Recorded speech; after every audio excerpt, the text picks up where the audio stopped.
ओम साई राम मित्रों। आज साईं बाबा के एक ऐसे चमत्कारिक घटनाओं का मैं वर्णन करूंगा। और उसके पहले हमारे कुछ ऐसे भक्त होते हैं साईं बाबा के, जो हमारे गुरु भाई होते हैं, जो चैनल पर हमेशा ये बताते हैं कि सर मैं कष्ट में हूँ और बेटा बेटी कोई भी बीमार है या माँ है बाप है कोई भी असाध्य रोग से पीड़ित है। तो पहले तो मैं ये कहूँगा कि दवा ज़रूर कराएं और दुआ निश्चित काम आएगी बाबा की। और वो कैसे काम आएगी मैं आपको बता रहा हूँ। ये साईं सच्चरित्र है और इस साईं सच्चरित्र में जो सप्ताह पारायण पाठ के लिए बताया गया है, आप आराम से नहा धो लें और सप्ताह पारायण पाठ जो है स्टार्ट करें। स्टार्ट कैसे करना है, आपके पास अगर गाय का घी है तो छोटी सी दीपक ले लीजिए मिट्टी का और उसमें दिया जला लीजिए और बैठ जाइए। वरना वो भी नहीं आपके पास है तो एक अगरबत्ती दो आप जला लीजिए और स्वच्छ जगहों पे पीले आसन पर आप बैठ जाएं। और इस सप्ताह पारायण मतलब सप्ताह के अंदर आपको साईं सच्चरित्र खत्म करना है 7 दिन के अंदर। एक प्रतिबद्धता बना लीजिए कि हमको डेली पढ़ना है इतने टाइम इतने घंटे, और इस साईं सच्चरित्र का पाठ आप करिए।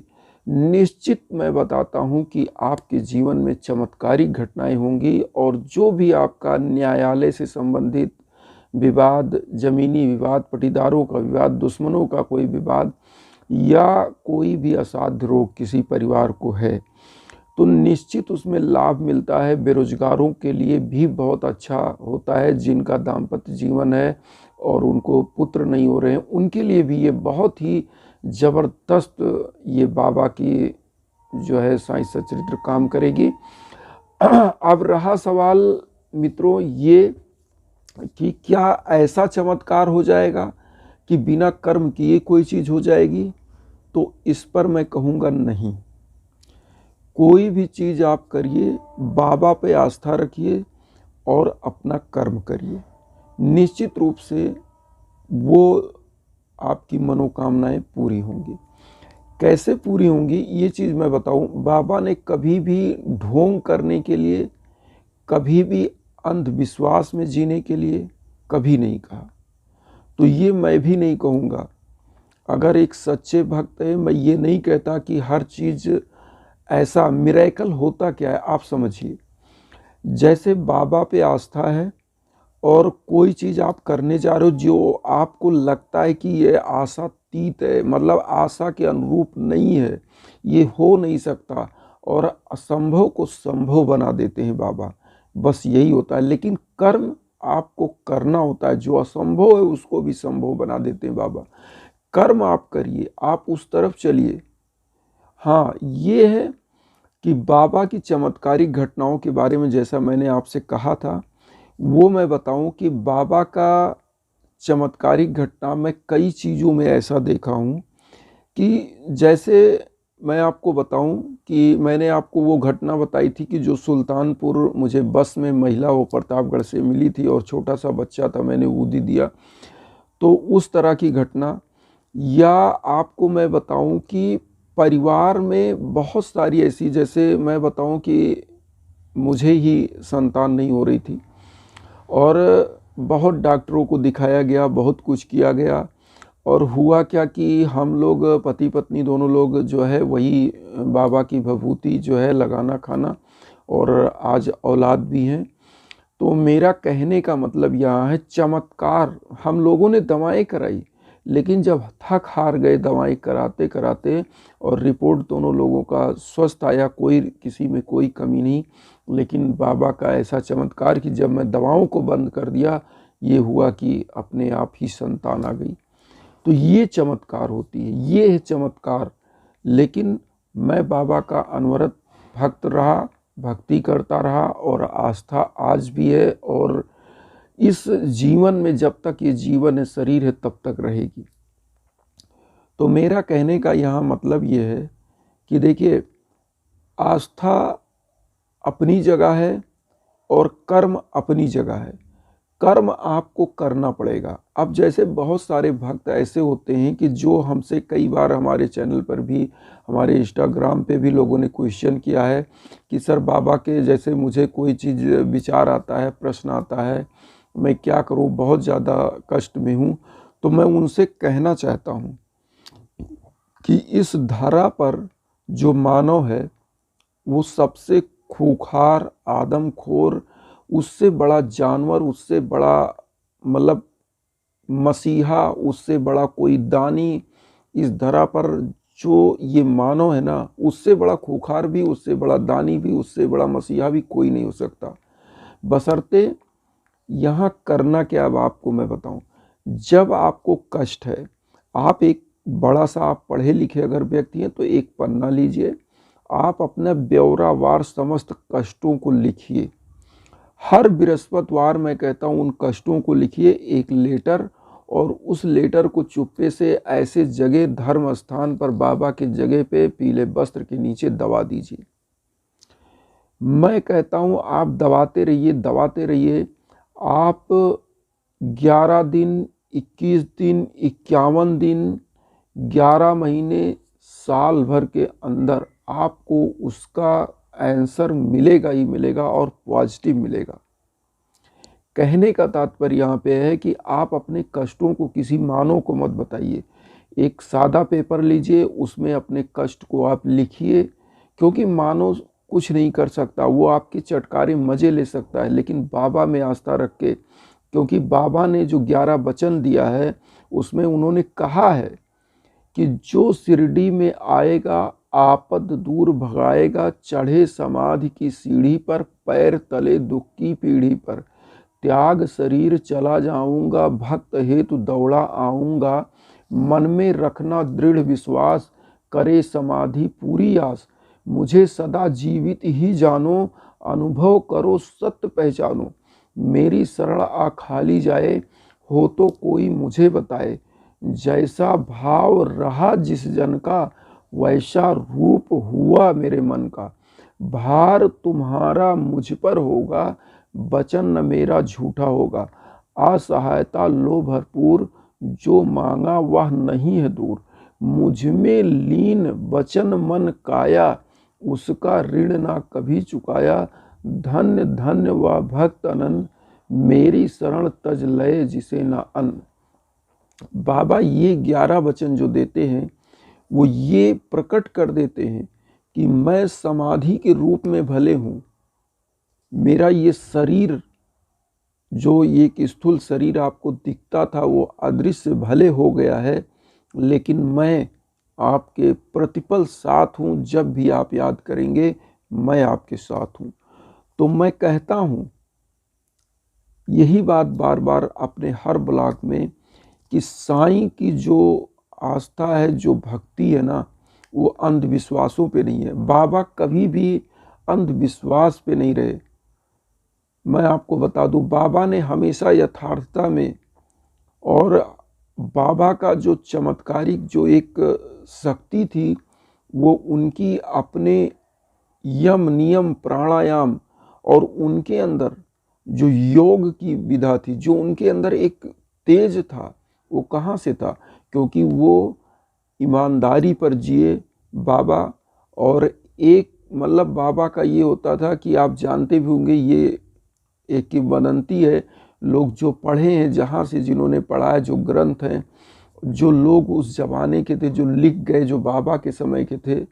बाबा का 1815 में देहावसान हुआ, लेकिन उस समय जो बाबा के पास थे उन लोगों ने लिखा कि बाबा करते क्या थे, उनके अंदर एक तेज कैसे था, क्योंकि वो 2 टाइम उतना ही मांगते थे जितना वो खा सके। बाबा ने संचय का कोई माध्यम नहीं रखा, उनके अंदर लालच नहीं था। और मैं आपको बता दूं, आप ऐसे आंख बंद करके फील करिए तो आपको बाबा आपके पास दिखेंगे, लेकिन भावनाएं सच्ची करिए। और बहुत लोग कहते हैं कि जिस ईश्वर में आप आस्था रखिए वही दिखेंगे। मैं भी कहता हूँ सही बात है, आप आस्था तो रखिए, साईं बाबा क्या है? साईं मीन्स होता है कि आपके आराध्य, वो परम मानो जो साईं है, जो ईश्वर है, जो आपका गुरु है, जो सद मार्ग पर ले चलने वाला, वही साईं है। साईं ये नहीं कहते मैं ईश्वर हूँ। साईं बाबा भी ईश्वर रूप में लोगों को मानते थे। उन्होंने कभी भी किसी को अंधविश्वास में जीने के लिए नहीं कहा। बाबा ने जो उनका शिक्षा था वो ये था कि आप हमेशा से अवेयर रहें, अपने आँख, नाक, कान समस्त कुछ खुले रखिए, और सबसे बड़ा उस अंतिम व्यक्ति को, समाज के उस अंतिम व्यक्ति को जिसके पास अन्न भोजन नहीं है, उनका मदद करिए, गरीबों का मदद करिए। ईश्वर है क्या? सबका मालिक एक। साईं बाबा की जो शिक्षा है, सबका मालिक एक। तो सबका मालिक एक है कैसे?